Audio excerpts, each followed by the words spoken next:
Bueno, entonces para la noche de hoy tenemos el estudio del capítulo 23 del libro de Génesis. Como hemos venido estudiando todos estos capítulos durante estos últimos meses, y en este capítulo específicamente vamos a ver lo que es la muerte de Sara y cómo Abraham maneja la situación de ella, cómo reacciona él ante esto, lo que significa para él y la sepultura de Sara.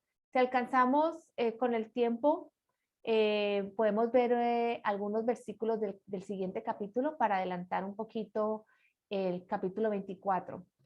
Bueno, entonces, algunos elementos importantes en este capítulo que vamos a ver es que más o menos han pasado unos 25 años después del capítulo anterior, que fue cuando Abraham fue con su hijo Isaac, sí, que Dios le pidió a Abraham que sacrificara a Isaac, y más o menos han pasado unos 25 años de este tiempo eh, al escenario que estamos mirando en este momento, y es la muerte de Sara. Entonces, ese es un elemento importante. Otro elemento importante es que cuando Sara muere, Abraham la va a enterrar precisamente en Canaán. Él la va a querer enterrar allá. ¿Por qué? Porque esa es la tierra prometida. Y aunque Sara no vio la conquista de Canaán por parte de ellos, esta conquista va a ocurrir unos siglos más adelante, quizás 6 siglos más adelante, más o menos. Esa es una promesa. Tanto Abraham como Sara, los patriarcas, ellos mueren creyendo en esa promesa que Dios les dio de que la descendencia de ellos iban a conquistar y a poseer la tierra de Canaán, que es el Israel de hoy.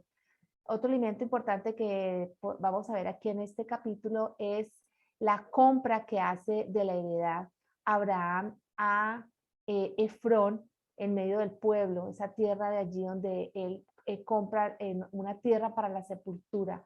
Y él lo hace en la tierra de Canaán como un acto de fe. O sea, es la tierra donde ellos, más adelante, él sabe que su descendencia y sus hijos y los hijos de sus hijos van a habitar esa tierra. Y después vamos a ver la reacción de Abraham a la muerte de Sara, pero también vamos a ver en el capítulo siguiente, si alcanzamos, cómo comienza Abraham ya a enfocarse en el futuro. Es algo de lo cual podemos aprender mucho y tener en cuenta. Dios nos ha llamado, Dios nos ha dado unas promesas y nosotros vamos a partir de este mundo. La muerte es algo normal y natural del ser humano, pero como creyentes lo vivimos y lo enfrentamos de una manera muy diferente, porque a diferencia de los incrédulos, nosotros como creyentes enfrentamos la muerte con esperanza, esperanza en la resurrección y en la vida eterna. Y entonces Abraham en el siguiente capítulo va a enfocarse más en qué va a pasar con su hijo Isaac. Y una de las cosas que le interesa a Abraham de antemano es que su hijo Isaac se case con una hija que sea de su familia, de la tierra de donde Dios lo llamó, de Ur de los Caldeos. Entonces vamos a empezar aquí con el 23. Dice en el versículo 1, fue la vida de Sara 127 años. Tantos fueron los años de la vida de Sara. O sea, Sara vivió 127 años. Seguramente muy hermosa, porque recordemos que cuando tenía como más o menos unos 90, era muy apetecida y llamaba mucho la atención cuando ellos entraban a otras ciudades. Sí, el faraón y los reyes la miraban y la apreciaban muchísimo. Versículo 2, murió Sara en Kiriat Arba, que es Hebrón, en la tierra de Canaán, y vino Abraham a hacer duelo por Sara y a llorarla. Entonces vemos cómo el duelo es una parte normal del creyente, no es falta de fe que nosotros vivamos un proceso de duelo, de dolor y de llorar a alguien que parte, a alguien que muere, especialmente alguien que sabemos que es salvo. Dice, se levantó Abraham de delante de su muerta y habló a los hijos de Ed, diciendo, extranjero y forastero soy entre vosotros. Dame propiedad para sepultura entre vosotros, y sepultaré mi muerta de delante de mí. Entonces, fíjense cómo Abraham vivió la mayor parte de su vida desde que Dios lo llamó como un forastero y como un extranjero. Imaginémonos lo difícil que debió haber sido para Abraham y para su familia estar continuamente de tierra en tierra del lugar donde ellos moraban y se movían de un lugar a otro y ser forasteros en esos lugares hasta ese momento. Y donde ellos realmente, las personas con las que ellos compartían alrededor de ellos, idolatraban a otros dioses. Ellos adoraban a otros dioses. Ellos no adoraban al Dios de Abraham. Ellos sabían que el Dios de Abraham era el Dios todopoderoso, creador del universo, porque ellos veían el poder de Dios. Dios muy claramente, como lo hemos visto en los capítulos anteriores, manifestó su poder a los otros reyes, a las otras ciudades, por medio de Abraham, donde los otros reyes podían claramente decir, el Dios de Abraham es el Dios todopoderoso. Ellos no eran creyentes en ese Dios, no servían a ese Dios, pero reconocían la existencia de ese Dios supremo, el Dios de la Biblia. Entonces, él estuvo como extranjero y forastero. Y imaginémonos nosotros en qué situación estamos con medio de nuestra familia, de pronto en el trabajo, con nuestros hijos, con las personas que conocemos a nuestro alrededor, nuestros vecinos, y miremos a ver si estamos en la mayoría rodeados por personas que creen en el Dios de la Biblia. Y si no es así, tenemos muchos retos como creyentes de vivir en medio de personas que son incrédulas, porque son dos maneras de vivir completamente diferentes. Recordemos nuestra antigua manera de vivir, en qué creíamos, qué nos producía placer, cuáles eran nuestros deseos y cómo poco a poco Dios ha ido transformando eso. Dios nos ha dado la convicción de que Él nos ha adoptado, de que Él nos ha amado, de que Cristo murió por nosotros, de que somos propiedad de Él, de que vivimos para Él, de que cuestionemos y analicemos si lo que hacemos lo glorifica a Él o no, y anhelemos por el poder del Espíritu Santo a vivir en santidad, en obediencia, y que Dios nos dé la capacidad y el amor para nosotros compartirle a otras personas acerca de ese Dios que nos ha salvado y que nos ha amado. Entonces Abraham está aquí continuamente como forastero y extranjero en medio de personas que no creen en el Dios de la Biblia, ¿sí? En el Dios que se ha revelado a Abraham.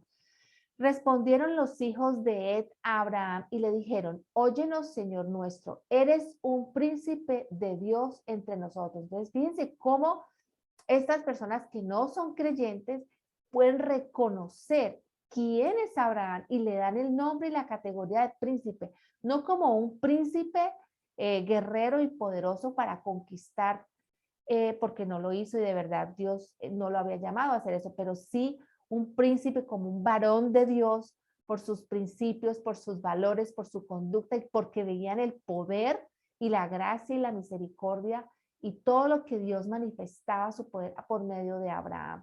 Entonces ellos sabían que él no era cualquier hombre, era un príncipe, pero era un príncipe de Dios y que él estaba en medio de ellos, que eran incrédulos. En lo mejor de nuestro sepulcro sepulta a tu muerta. Ninguno de nosotros te negará su sepulcro ni te impedirá que entierres tu muerta. Y entonces fijémonos qué pasa aquí.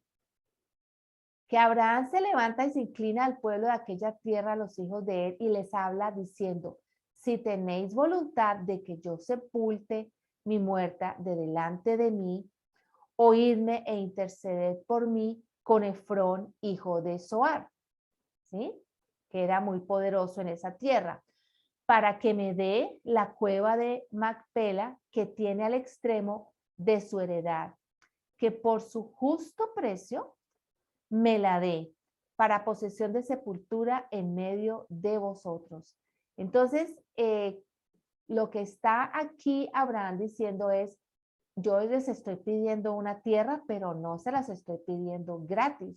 Yo la voy a pagar y por un precio justo, porque Abraham está pensando en más adelante, en las generaciones que han de venir, y que sea una tierra y una heredad donde ellos puedan enterrar allí a sus familiares, a la familia de Abraham.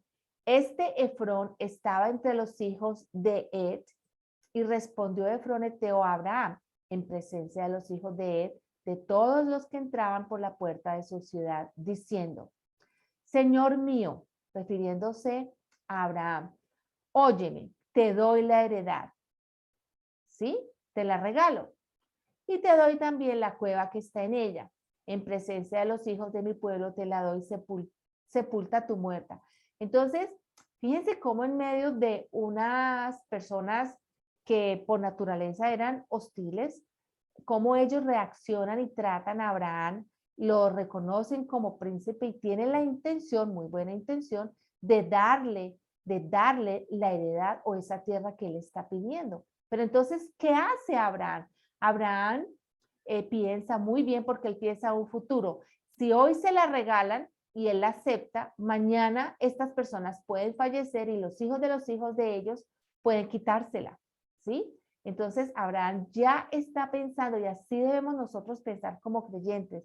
Debemos pensar en las cosas hacia el futuro, pensar a 10, a 20, a 30 años, no pensar en nosotros en lo de hoy y ahora, sino pensar en nuestros hijos y pensar en nuestros nietos también, nuestra descendencia. Dice entonces en el versículo 12 que Abraham se inclinó delante del pueblo de la tierra y respondió a Efrón en presencia del pueblo, o sea que hay testigos de la tierra, diciendo: antes, si te parece, te ruego. Miren la parte del te ruego, cómo él lo hace, no lo hace con orgullo ni soberbia, sino que lo hace con mucho respeto y sencillez. Dice: si te place, te ruego que me oigas, yo daré precio de la heredad, tómalo de mí y sepultaré en ella mi muerta.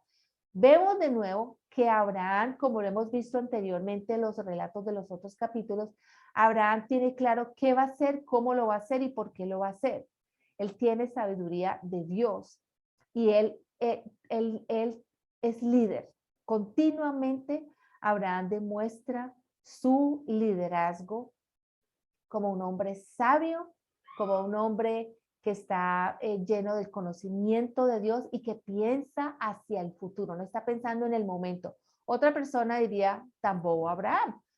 Abraham pudiera aprovechar y tomarla gratis porque iba a pagar por eso, pero él le ruega, dice: yo daré precio de la heredad. Respondió Efrón a Abraham diciéndole, versículo 15, Señor mío, escúchame, la tierra vale 400 ciclos de plata. ¿Qué es esto entre tú y yo? En tierra pues tu muerta. Entonces aquí escuchamos la palabra precio justo, escuchamos la palabra 400 ciclos de plata, ¿sí? Y también vemos que para este hombre Efrón no es mucho en cuanto a dinero y en cuanto a valor, el valor de la tierra. Quizás un hombre, no es que la tierra no valga nada, sino que quizá Efrón es un hombre que tiene y goza de muchas riquezas y posesiones. Pero esto no es suficiente para Abraham, porque aunque en ese momento 400 ciclos de plata no sea demasiado dinero, tanto para Abraham como para Efrón, Abraham sigue firme y sigue con mucha claridad de que lo que él va a hacer es una compra, porque él está pensando a largo plazo, y él no está pensando en comprar un pedazo pequeño de tierra, él está pensando en comprar una tierra lo suficientemente extensa como para enterrar más adelante al resto de su familia. ¿Qué es esto entre tú y yo? En tierra pues tu muerta. Entonces Abraham se convino con Efrón y pesó a Abraham a Efrón el dinero que dijo en presencia de los hijos de él. Fíjense que un día Efrón no va a estar, Ed no va a estar y van a haber una descendencia. Entonces, en presencia de todos ellos, él hace la compra.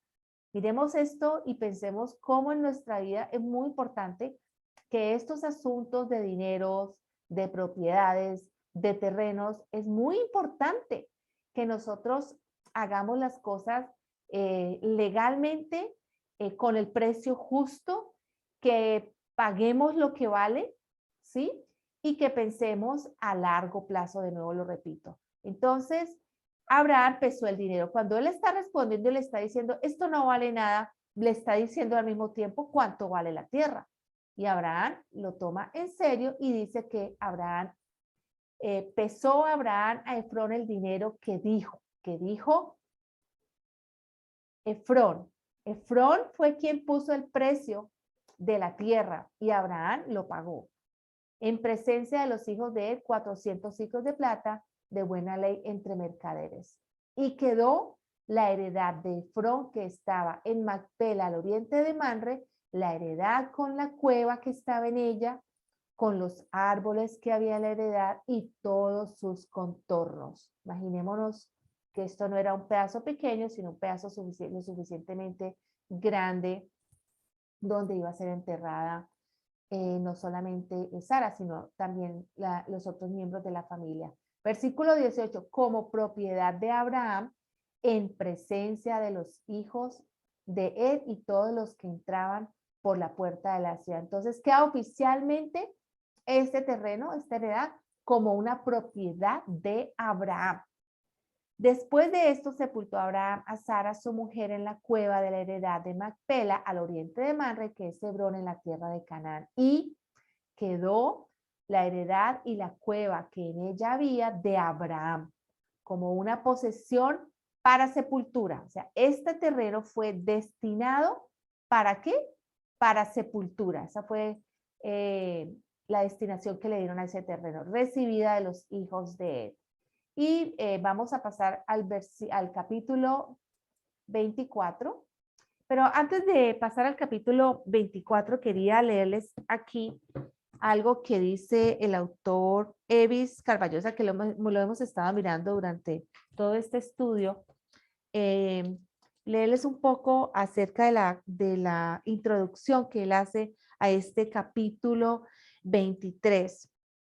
Dice el autor que el creyente debe recordarse a sí mismo que su meta no es acumular bienes en este mundo, sino vivir la vida de un peregrino que está de paso hacia su verdadero hogar, que es la Nueva Jerusalén, la casa del Padre, donde vamos a estar los creyentes eternamente con Él. El Señor nos ha dejado aquí para que realicemos un ministerio espiritual. O sea, cada uno de nosotros, como creyentes, tenemos un llamado de Dios. Y esa es la responsabilidad de cada persona de fe, no importa cuál sea su ocupación cotidiana. ¿Sí? Segundo lugar, debe observarse la manera cortés y considerada del trato de Abraham que dio a Efrón y a los heteos. Ese cuadro presenta una ilustración del modo de vida, de la ética del hombre de fe, cuando confronta al mundo material, es decir, el mundo que lo rodea. Dice aquí que Pablo escribió así a los tesalonicenses.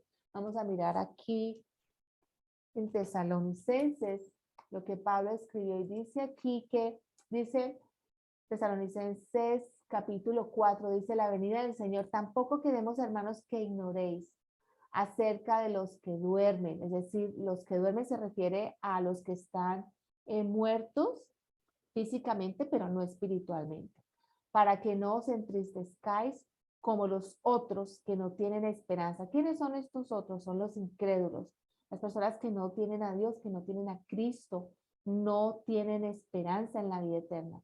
Y dice el versículo 14, porque si creemos que Jesús murió y resucitó, así también traerá Dios con Jesús a los que durmieron en él. La Biblia habla de la palabra dormir, refiriéndose a la muerte física. Pero recordemos que la Biblia también habla de la resurrección. Lo vamos a mirar ahora aquí como el autor lo menciona. Además, en este capítulo se halla un excelente ejemplo del comportamiento del hombre de fe cuando se enfrenta con el trauma de la muerte. El creyente posee la redención del espíritu y eso le asegura la redención del cuerpo. Es decir, se está refiriendo a que nosotros, sí, nuestro cuerpo muere hoy físicamente, pero en el día de la resurrección en Cristo Jesús vamos a tener un cuerpo glorioso, un cuerpo que nos va a dar el Señor para vivir eternamente.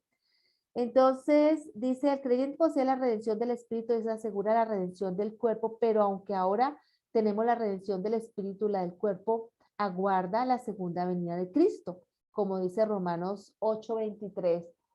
eh, dice Romanos 8:23. Mientras tanto, tenemos que lidiar con el problema de la muerte física de seres amados, y eso significa lágrimas y tristeza. Es decir, Dios nos ha dado emociones, sentir tristeza y sentir el vacío que unas personas que amamos nos haga falta y la extrañemos. Eso es parte normal de la vida cristiana. Eso no significa que no tengamos fe. Mientras tanto, tenemos que lidiar con esto y humanamente hablando, Abraham experimentó la pérdida de Sara, de su amada esposa. Recordemos que él la lloró, lo acabamos de leer. En tercer lugar, quizá lo más importante de este capítulo, puede observarse una ilustración de la confianza del hombre de fe, o sea, Abraham, en la resurrección. Su preocupación por encontrar un sepulcro en Canaán significa su ruptura, con el pasado y su convicción de que a la postre, en el futuro, tendría la tierra que Dios le había prometido. Por eso él enterró a Sara allí, porque él tenía la confianza en que Dios le iba a dar a su descendencia esa tierra. Era como ocurrió posteriormente y como José. Cuando José oró, miremos José es el último capítulo de Génesis. Recordemos que Génesis tiene 50 capítulos y precisamente en el último capítulo de Génesis, José está diciendo aquí, dice que José dijo a sus hermanos, voy a morir, mas Dios ciertamente os visitará y os hará subir de esta tierra a la tierra que juró a Abraham, a Isaac y a Jacob. E hizo jurar José a los hijos de Israel diciendo, Dios ciertamente os visitará y haréis llevar de aquí mis huesos. Entonces miren cómo José también tenía esa fe. En el Nuevo Testamento hay un libro que se llama Corintios. Hay dos cartas que tenemos, la primera a los Corintios, y dice, ¿dónde está, oh muerte, tu aguijón? ¿Dónde, oh sepulcro, tu victoria? O sea, se refiere a que el enemigo más grande de la humanidad, además del pecado, además del sufrimiento, todas las consecuencias por el pecado, es la muerte. Y sabemos que el pecado existe porque existe la muerte. La Biblia dice que la paga del pecado es la muerte. Y por eso sabemos que el pecado existe en el mundo, porque existe la muerte. Entonces, por eso aquí hacen referencia, aquí el autor dice, de Primera de Corintios, dice, ¿dónde está muerte tu aguijón, tu poder, tu victoria? Está preguntando aquí y él va a responder. Dice, ya que el aguijón de la muerte es el pecado y el poder del pecado, la ley. Más gracias sean dadas a Dios. Este más significa que no importa lo que la muerte puede hacer en nosotros hoy, porque hay algo más allá de la muerte. Más gracias sean dadas a Dios que nos da la victoria por medio de nuestro Señor Jesucristo. ¿Y cuál es esta victoria? Esta victoria significa que en Cristo Jesús no vamos a morir, sino que vamos a vivir con Él eternamente. Y no solamente nuestra alma va a vivir, sino que Él nos va a dar un cuerpo, vamos a resucitar. Así como Jesucristo resucitó, así nosotros también tenemos la certeza de que vamos a resucitar. Dice el versículo 58, así que hermanos míos amados, estad firmes, constantes, creciendo en la obra del Señor, siempre, o sea, enfoquémonos en la obra, sirvamos a Dios sabiendo que nuestro trabajo en el Señor no es en vano. Qué bella la palabra de Dios, como nos habla. ¿Qué dijo Jesucristo en Juan 11? Él dijo, yo soy la resurrección y la vida. El que cree en mí, aunque esté muerto, vivirá. Todo aquel que vive y cree en mí, no morirá eternamente. ¿Crees esto? Dice, sí, Señor, yo he creído que tú eres el Cristo, el Hijo de Dios, que has venido al mundo. Entonces, es muy importante que creamos y que recordemos que en Cristo Jesús tenemos la resurrección. Y por eso vemos el comportamiento de Abraham. Es un hombre completamente de la fe. Él sintió emociones y tristeza por la partida de su esposa, pero él tenía fe. confianza. Hay muchos versículos, muchas referencias en el Antiguo Testamento de que el pueblo de Israel ellos creían y entendían en la promesa de la resurrección. Dice Jesús aquí en el libro de Juan, capítulo 14, dice, no se turbe vuestro corazón. ¿Creéis en Dios? Creed también en mí. En la casa de mi Padre muchas moradas hay. Si así no fuera, yo os hubiera dicho, voy pues a preparar lugar para vosotros. Y si me fuere y os prepare lugar, vendré otra vez y os tomaré a mí mismo, para que de donde yo estoy vosotros también estéis. Qué belleza las promesas y la palabra del Señor. Qué lindo nuestro Señor, cómo nos habla a través de su palabra. Y vamos a adelantar en el capítulo 24, ahora sí, un poco porque este es un capítulo un poquito largo y vamos a adelantar un poco qué pasa con Abraham. Ya Abraham es viejo. ¿Y qué ocurre con Abraham? Bueno, ya era hora, tiene que comenzar a enfocarse y en continuar la misión que Dios le ha encomendado. Y eso nos pasa a nosotros. Nosotros, Dios nos llama, tenemos una misión aquí, nos enfocamos en la obra, lo servimos a Él por el poder de su Espíritu, por su gracia, su provisión, su amor, su sabiduría, la fe, todo lo que Él nos da para poder vivir para Él y para poderle compartir a otros acerca de Él. Pero no solamente allí termina nuestra labor y nuestra misión, nosotros tenemos que comenzar a preparar el camino y ayudar a nuestros hijos. Puede que sean hijos de sangre o puede que sean hijos espirituales, pero es muy importante que siempre estemos pensando qué va a pasar cuando ya nosotros no estemos aquí. Estamos dándole ese legado de fe a nuestros hijos, estamos encaminando a nuestros hijos, como digo, no solamente hijos de la sangre, sino hijos espirituales, a que ellos puedan continuar caminando según la promesa, en obediencia y en fe a Dios. Entonces miremos qué está ya en mente que tiene Abraham. Ya Sara no está y ya él ahora en qué está pensando Abraham. Bueno, él está pensando en qué va a pasar con Isaac. Y él sabe que Isaac eventualmente va a necesitar una esposa, porque si a través de Abraham y de Isaac viene la promesa de la descendencia del pueblo de Dios, entonces significa que obviamente Isaac necesita una esposa.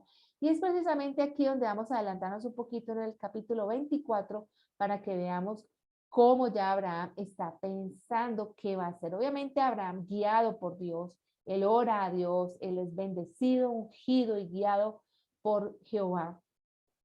Vamos a ver qué hace Abraham. Entonces Abraham va a escoger, como dice aquí, su criado más viejo, pero no era porque fuera el más desechable o el más inútil, no, no, no. Este criado más viejo era, en el versículo 2, el que gobernaba en todo lo que tenía. No era cualquier persona, era quizá el criado más clave e importante y sabio. Miren cómo la Biblia le da una posición, una postura de respeto, de reconocimiento y de sabiduría a las personas ancianas. Los ancianos, de acuerdo a la palabra de Dios, representan experiencia, sabiduría, amor, paciencia, el carácter de Dios. Todo esto lo representa una persona de edad, no como hemos crecido quizá en nuestras culturas escuchando y haciendo burla de que las personas cuando llegan a cierta edad ya no sirven para nada. Ya se les acabó la memoria, ya no sirven para nada. No, miremos este hombre escogido por Abraham, que ya él tiene una función de que gobierne todo lo que él tenía, no era cualquier hombre. Y miremos qué hermoso este relato. Voy a empezar leyendo el versículo 1 del capítulo 24. Dice, era Abraham ya viejo, bien avanzado en años, y Jehová había bendecido a Abraham en todo. Cuando Dios nos llama, Él nos bendice grandemente. No solamente a veces pensamos que la palabra bendición tiene que ver con lo material. No es necesariamente material. Podemos tener muchas bendiciones de Dios en muchas áreas. Pensamos en este momento en cuántas áreas Dios nos bendice, que no es necesariamente en la parte material. Obviamente Abraham era bendecido también materialmente porque fue un hombre llamado también a conquistar y a tener una familia y una descendencia, y para eso necesitaba recursos materiales. Entonces, versículo 2, dijo Abraham a un criado suyo, el más viejo de su casa, que era el que gobernaba en todo lo que tenía, o sea, la cabeza. Pon ahora tu mano debajo de mi muslo. Lo va a poner aquí a Abraham a que haga un juramento, o sea, me vas a prometer delante de Dios que vas a cumplir con una petición que yo te voy a hacer, ¿sí? Dice, y te juramentaré por Jehová, es decir, esto lo iba a hacer delante de Dios, ¿sí? Una promesa, Dios de los cielos y Dios de la tierra, que no tomarás para mi hijo mujer de las hijas de los cananeos, entre los cuales yo habito. Preocupación de Abraham, ya.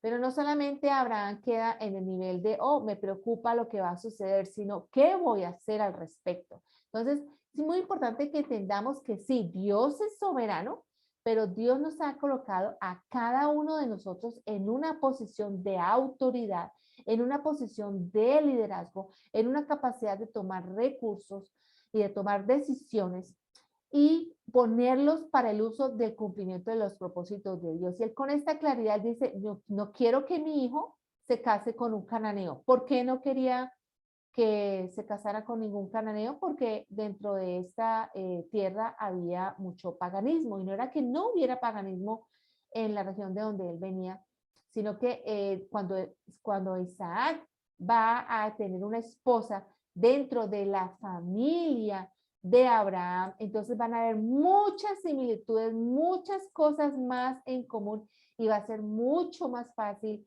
para Isaac poder cumplir con el llamado y el propósito que Dios tiene para la vida de él, a diferencia de la tierra de los cananeos. Quién sabe cuántas cosas no habrá visto Abraham allí, claramente que decía definitivamente no. Y miren la importancia de que dentro de un matrimonio hayan tantas similitudes, especialmente en el área espiritual, en la fe, en que Dios creemos. Bueno, dice el versículo 4, sino que irás a mi tierra. Entonces aquí ya tiene este hombre, este siervo de Abraham, tiene una misión que es ir a la tierra de donde vino Abraham.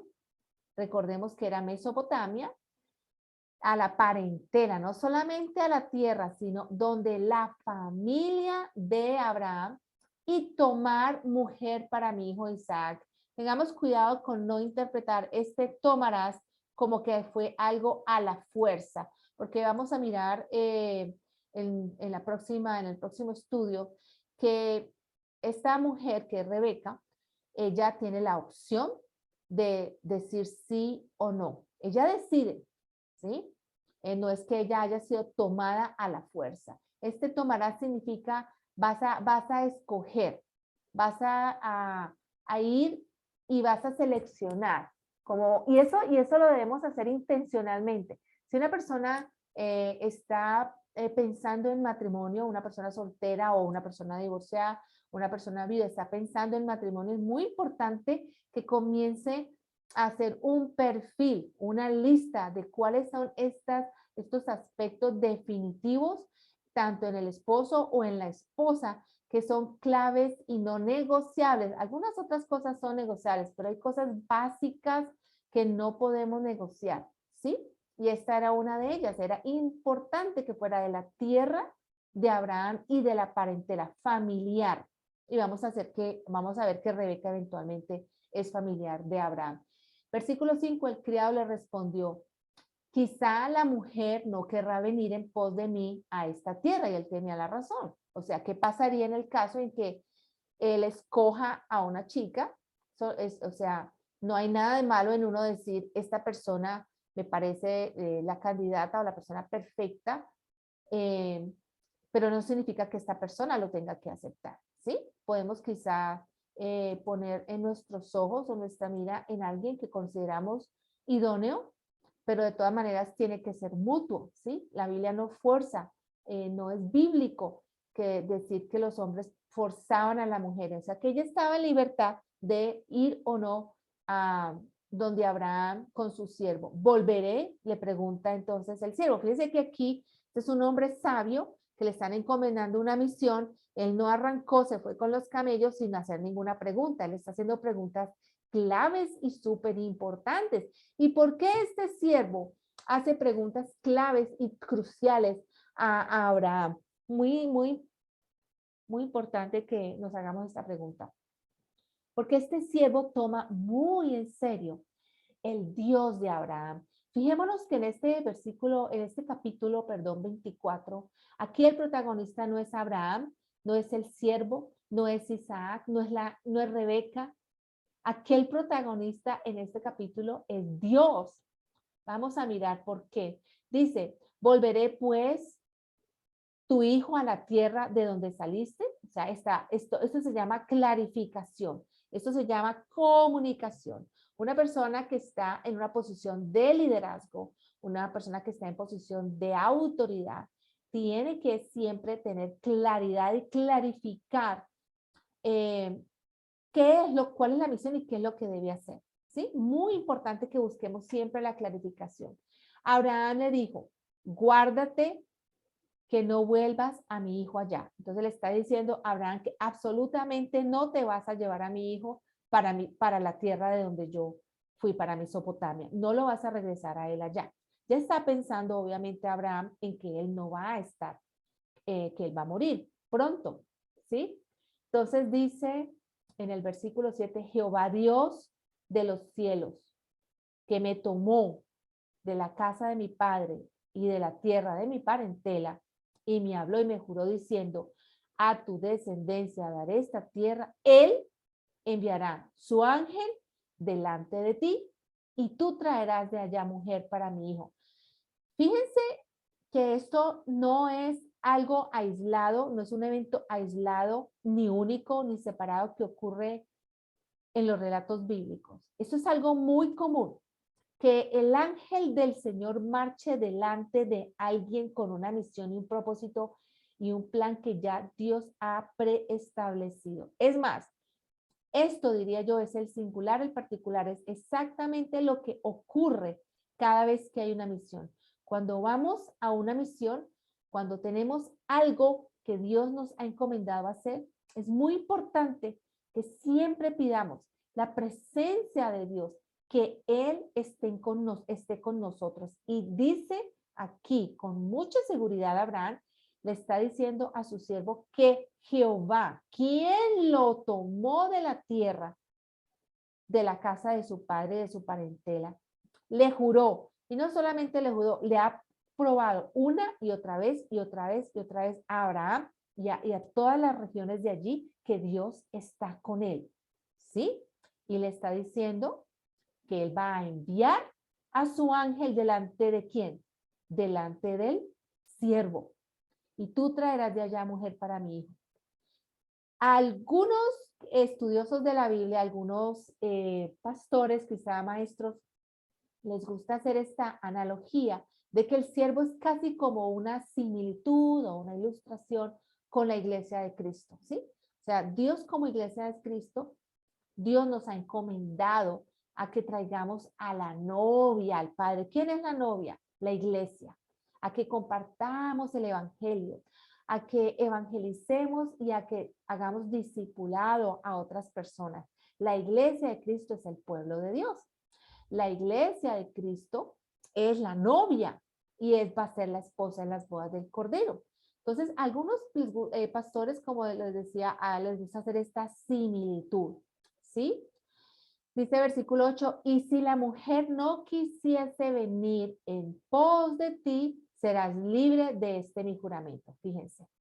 Entonces, la mujer está libre, el siervo hace su labor de ir hasta ese lugar, y si ella dice que no, el hombre queda libre. O sea, es decir, que la misión de este hombre era ir, escogerla y traerla voluntariamente, ¿sí? Entonces, no era traerla sin importar cómo a la fuerza. Queda muy claro nuevamente. Y dice Abraham, aclarándole esto al siervo, solamente que no vuelvas allá, mi hijo. Vuelve y le recalca esto. No lleves a mi hijo a esa tierra. ¿Sí? Versículo 9. Entonces, el criado puso su mano debajo del muslo de Abraham, su señor, y le juró sobre este negocio. Era una manera de juramento, de colocar la mano debajo del muslo, una manera de hacer ellos un pacto entre ellos como hombres, y le juró sobre este negocio, este asunto, este plan, esta misión, como lo queramos llamar. Entonces, versículo 10 dice que el criado tomó 10 camellos de los camellos de su señor y se fue tomando toda clase de regalos. Imagínense, este hombre no se fue solo, se fue bien preparado, se fue con regalos escogidos y se fue con camellos, muy bien preparado y puesto en camino, llegó a Mesopotamia. Este camino era un camino largo, lo hemos visto en otros estudios en el mapa, la distancia entre donde estaba Canaán y la Mesopotamia, a la ciudad de Nacor, e hizo arrodillar los camellos fuera de la ciudad, junto a un pozo de agua a la hora de la tarde, la hora en que salen las doncellas por agua. Y vamos a mirar aquí qué sucede. Estos camellos fuera de la ciudad significa que él ya se está acercando a Nacor, pero está todavía por fuera de la ciudad y está llegando a un lugar como un oasis donde obviamente hay pozos de agua. ¿Qué hace el siervo? Él ora. Él tiene una misión, tiene toda la provisión, pero aún así, él ora, clama al Padre. Eso es lo que nosotros debemos hacer. No nos engañemos, no nos olvidemos que aunque tengamos los recursos materiales, el tiempo, las capacidades y todo para hacer las cosas, oremos a Dios, clamemos a Dios para que podamos hacer las cosas de la manera en como Él nos está pidiendo que las hagamos. Y yo diría que esto debemos hacerlo a diario, todos los días. Esto no debe ser extraño para los creyentes, es la vida normal y natural de un creyente. Versículo 2 entonces, ¿qué hizo este hombre? Dice, oh Jehová Dios,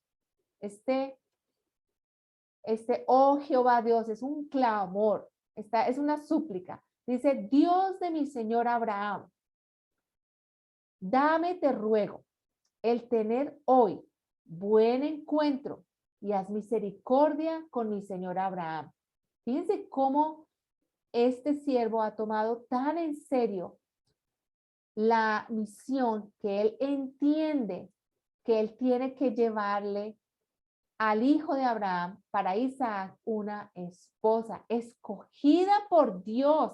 Él está rogando a Dios que le permita que eso suceda, que haya aquí algo sobrenatural. Él está siendo responsable y aquí nosotros como creyentes debemos ser responsables con todas las tareas que Dios nos asigna cada día. Por eso es importante que nos preguntemos, ¿qué responsabilidad me ha asignado yo? ¿Cuáles son las más importantes?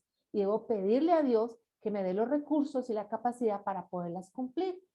Entonces este hombre muy sabio, con todos los recursos, con esta misión que tiene, está pidiéndole al Dios de Abraham que tenga misericordia con Abraham y que le permita tener un buen encuentro con quién. Obviamente que con la candidata, la que va a ser escogida, Rebeca. Dice el versículo 13, aquí yo estoy junto a la fuente de agua y las hijas de los varones de esta ciudad salen por agua. Sea pues. Entonces aquí vemos un escenario que ya él tiene en mente. Aquella doncella a quien yo le dijera, baja tu cántaro, te ruego para que yo beba, y ella respondiere, bebe, y también daré de beber a tus camellos, que sea esta la que tú has destinado. Miren cómo este hombre está colocando a Dios en este momento por encima. No es cualquier chica, no es la más bonita, ¿sí? Es la que Dios haya escogido. No es por la apariencia externa, es la que Dios haya destinado. Rebeca fue destinada, Abraham fue destinado, Isaac fue destinado, fueron escogidos por Dios para cumplir una misión aquí en la tierra. Que tú has destinado para tu siervo Isaac, y en esto conoceré que habrás hecho misericordia con mi Señor. Es decir, Aquí este hombre sabio, este siervo, está diciendo a Dios que aquella chica doncella virgen que aparezca con ciertas características de su carácter. Esta mujer no puede ser cualquier mujer, va a ser una mujer líder, una mujer con una tenacidad, con una templanza, con una disponibilidad, con una capacidad de servicio, que no solamente le va a dar de beber a él, sino a sus 10 camellos, que eran 10 camellos. Es mucho trabajo que esta mujer iba a tener que hacer. Y fíjense que cuando él está hablando de esto, aquí nos pareciera que nos está diciendo que esta mujer lo va a hacer voluntariamente, que ella se va a ofrecer a hacerlo. No es un trabajo, ella no es una esclava, ella no es una sierva de este hombre, ella es simplemente una extraña que le está ofreciendo a un anciano una ayuda y un servicio. Y esto de verdad revela mucho del carácter, no de solamente de Rebeca, sino de cualquier mujer. Y como vamos a poderlo ver más adelante en el resto del capítulo, son características que no todas las doncellas que estaban con ella cumplían con esta característica. Ella sobresalía por encima de ellas. Ya casi vamos a terminar por hoy la mitad del capítulo 24. Entonces seguimos. ¿Qué ocurre? Dice que aconteció que antes de que él acabase de hablar, o sea, antes, aquí dice que habló, oró, cuando hablamos con Dios, cuando oramos con Dios, estamos hablando con él. Que no había dicho, antes de que él terminase de orarle a Dios, aparece Rebeca. Vemos aquí una situación divina de Dios.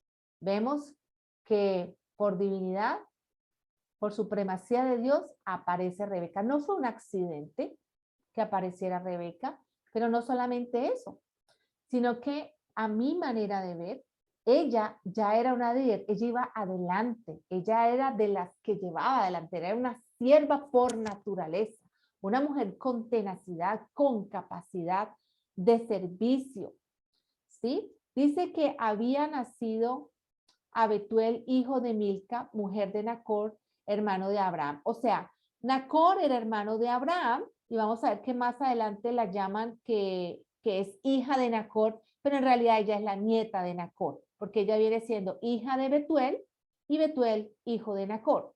Pero vamos a ver más adelante que ella es llamada hija de Nacor, pero ella es nieta del hermano de Abraham. O sea que ahí ya lo tenemos todo. Aparece Rebeca y aparece que ella es familiar de Abraham, la cual salía con su cántaro sobre su hombro. Trabajo duro y arduo y tedioso. Dice, y la doncella era de aspecto muy hermoso. Obviamente que la belleza, vamos a ver que en la palabra de Dios vemos cuántas mujeres eran muy hermosas. Sara era muy hermosa, Eva era muy hermosa, Rebeca muy hermosa. Dice que era virgen, a la que varón no había conocido, la cual descendió a la fuente y llenó su cántaro y se regresaba, se volvía. Entonces el criado corrió hacia ella y dijo, te ruego que me des a beber un poco. Mire, un poco fue lo que él le pidió, un poco de agua, lo que una persona extranjera podría pedir, ¿sí? Y quizás un hombre ya anciano podría estar, no era como una amenaza, su presencia no era amenazante para una mujer, una doncella. Dice, te ruego que me des a ver un poco de agua de tu cántaro. Ella que responde, dice, bebe. Miren el respeto, Señor mío, ¿sí? Se dio prisa. Miren cómo ella se dio prisa. Miremos todo el perfil que demuestra ella en un escenario tan corto.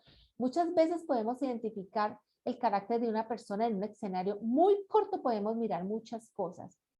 Entonces, se dio prisa a bajar su cántaro sobre su mano y le dio a beber. Y cuando acabó de darle de beber, ¿qué dijo ella? También para tus camellos sacaré agua hasta que acaben de beber. Entonces no lo hizo ella a medias, ella hizo un favor más allá. Ella hizo mucho más allá. Mientras que él le pidió un poco de agua, ella hizo mucho más allá. Y dice que además se dio prisa. Vació su cántaro en la pila, corrió otra vez al pozo para sacar agua, sacó para todos los camellos. Y el hombre estaba, ¿qué? Maravillado, maravillado de ella, maravillado de lo que Dios estaba haciendo. Un milagro único y exclusivo para Isaac. El hombre estaba maravillado de ella, callando para saber si Jehová había prosperado su viaje o no. Y cuando los camellos acabaron de beber, le dijo el hombre, le dio el hombre un pendiente de oro que pesaba medio ciclo y 2 brazaletes que pesaban 10. Él le da una paga correspondiente a la dura labor. Él no estaba utilizándola a ella, ¿sí? Él le estaba reconociendo a ella, dándole un pago por su esfuerzo, por su trabajo. Y le pregunta, ¿de quién eres hija? Te ruego que me digas, ¿hay en casa de tu padre lugar donde posemos? ¿Por qué le pregunta eso? Porque al ver ella la capacidad que ella tenía de servicio, eso dice mucho de qué familia ella venía, ¿sí o no?